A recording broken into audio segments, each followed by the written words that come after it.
We want to welcome all of our listeners to another episode of MRP, Minority Report podcast with Eric and Carell.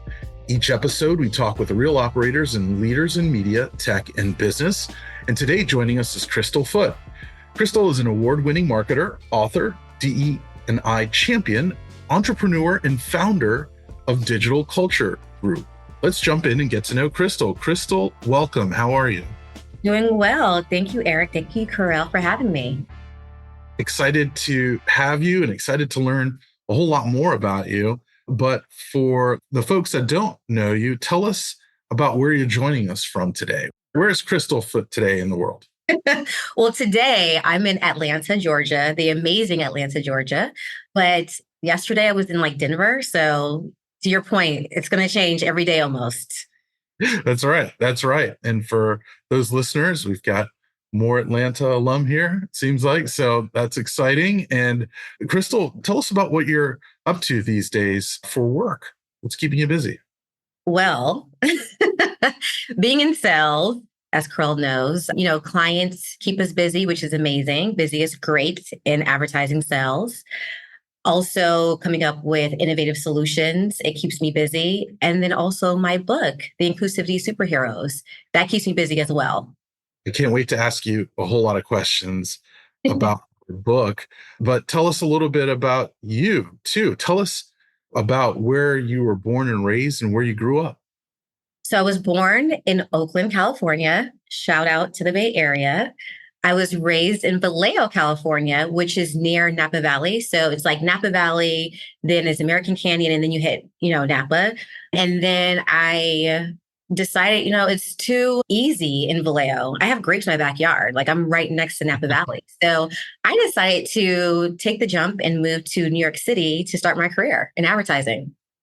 Crystal, tremendous background working for some amazing companies. I'll name them so you don't have to. MEC, RGA, Publicis. Then you moved into tech, right? You moved into Exponential and Amobi. And tell us about how that started and kind of like your climb through all those great companies. Yes. So I started agency side in New York City, and I decided that I needed a break from this fake social life that I was trying to, create for myself in New York City. And I wanted a backyard, a front yard, and I wanted just more peace and work-life balance. So I moved to Atlanta, which I didn't know anyone here, no friends, no nothing, started completely new. And when I was on the agency side here, because I didn't know anyone, I decided to go on the sales side. So that way I can explore the Southeast more, get to know more people, and really build my ecosystem of strong relationships in the industry.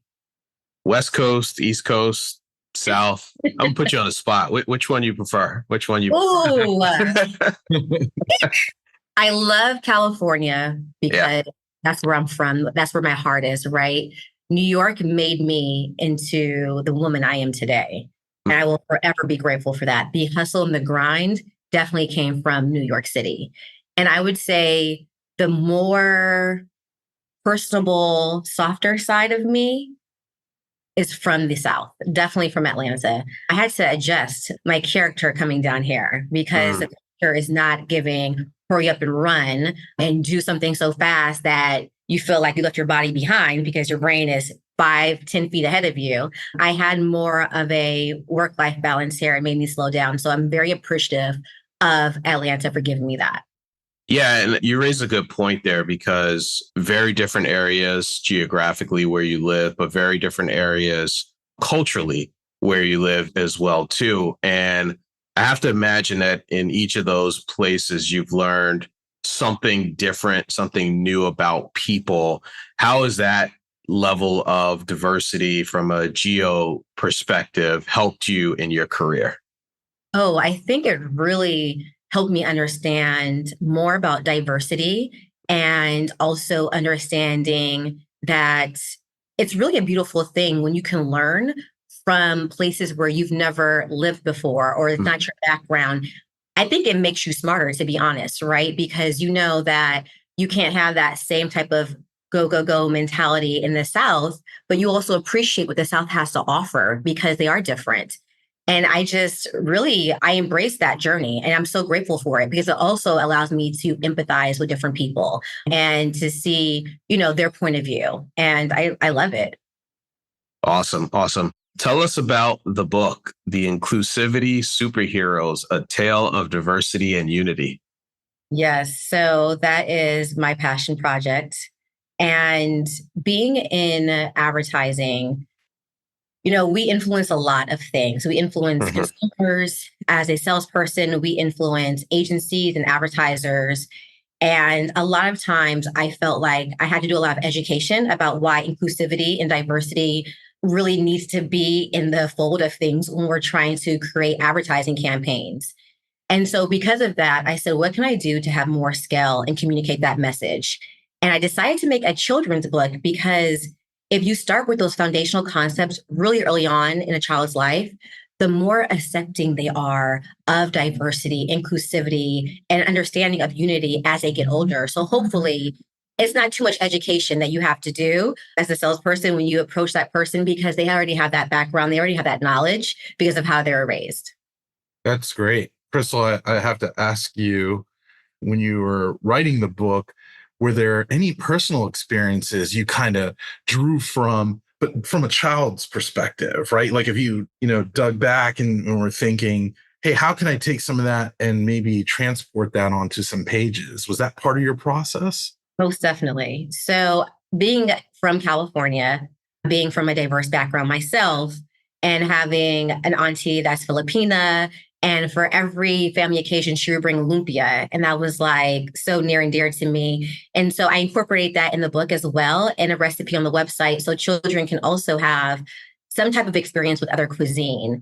Also, Mexican food is really big in California. I had more tortillas in my refrigerator and my like kitchen counter than I had actual bread. When I came to New York, I used to cook breakfast for my friends and it would always be breakfast tacos. And they're like, why are you making breakfast tacos all the time? Like, what happened to like the toast and stuff like that? I was like, that's not how I was raised. I was raised on tortillas. So I incorporated that as well. So like different cuisines to help really expand people's mindset about, trying different things and different cultures. So I took that, but I also had a focus group of two. So my children that also gave me their input about what they wanted to see and how they felt when they saw the book. So that was really helpful because at the end of the day, my audience, of course, are children. I want to make sure that they see themselves in the book and they were comfortable and had a lot of fun reading it too. That's great. That's awesome. And being Filipino and Guatemalan myself, I certainly know Really? tortilla and soy sauce one night and the next day it's a whole other thing. So here it is, Chino Latino. I'm definitely there. And I'm just over here getting hungry right now. Yeah, that's right. I mean, Carl, we could knock back some lumpia. Oh man, it'd be so good. I'm curious, with the success of the book and you're sort of reaching out and connecting with kids, take us through a couple magical moments that you've had when children discover the book and even families sort of discover the book. Yes. So when children discover the book, they say, oh, that looks like me. And so that makes me feel so good because I have a page and it's like a spread in the book, whereas children of all different backgrounds and all different abilities. And even when the character is in there, one of the main characters, Aisha, she's Caribbean.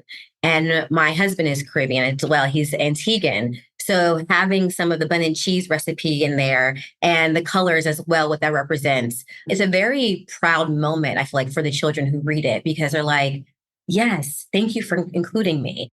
My daughter, even though the character in there, her name is Victoria, she doesn't look like me. I still relate with Aisha because she does more of the things that I do and she looks like me.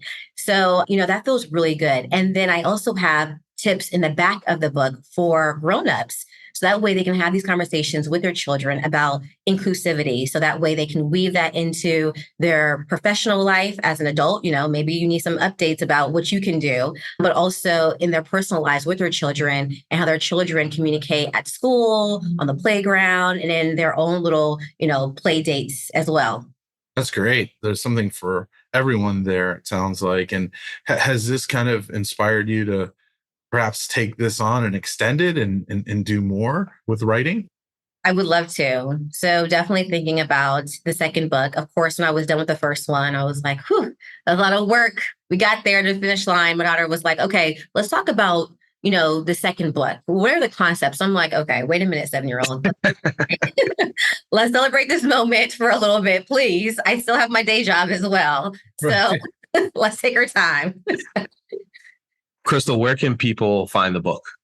They can find it on Amazon, or they can go to the website, theinclusivitysuperheroes.com.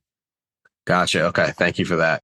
When Eric introduced you at the beginning, there's a lot that you do, a lot of titles, right? And it's all good. Where do you find the time? Like, how do you manage your day to day? And I ask that because, one, I'm curious, but I know our listeners, that's one of the top questions that they like to hear from our guests is like, how do they go about managing their day? What does time management look like? Work-life balance, if there is such a thing, right? So tell us, what does a typical day look like for you? So to be honest, that work-life balance statement alone is interesting for everybody because they match differently. And for me, my secret sauce is really commingling the two. Because of my relationships that I have, professional, personal, sometimes that intermingles and allows me to enjoy my professional relationships like my personal ones because we have gone through so much together or because we have an amazing bond that we do things like travel together or go to concerts together. So it doesn't feel like I'm working, right? And then sometimes their children go to the same school as my children. So we have play dates. And so we're able to like talk about work and then talk about personal stuff and then have our kids play. So it's really like an amazing formula. Also, my children's school opened a co-working space right after kind of like transitioning from home life to like being back in the workspace, during the pandemic.